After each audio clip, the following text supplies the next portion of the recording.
Hey guys, we're live at 9:46, and we're battling for a sweet treat here.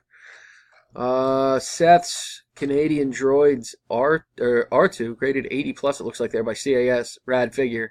I got 50 spots that I'm going to copy and take over to random here momentarily. Copy, right here. Paste them right here. 50 of them, all in a nice little row. Gonna roll the dice. Got to get at least a 5 to play. We got an 11. We're super good to go. Good luck. Somebody's going to be happy on a Sunday night. Gary, round 1 and 2. Sorrentino 3. Matt Johnson 4. Sorrentino 5. Johnson 6 and 7. Sorrentino 8 in what has largely been a 2-horse race. Mike Esposito breaks up the stalemate there. Gary Como in for the next to last round, round 10, with number 32 bringing us to the final round.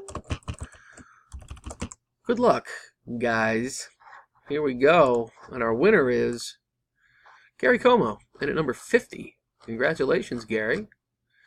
Here's the verification. MCA XIR, Gary Como, and at number 50 is the champ. The Canadian Droids R2. I'm done at 9:48. There it is. There it is as well. Making sure we got it timed properly. There it is. Gary in at number 50 is the winner. Congratulations. See you guys.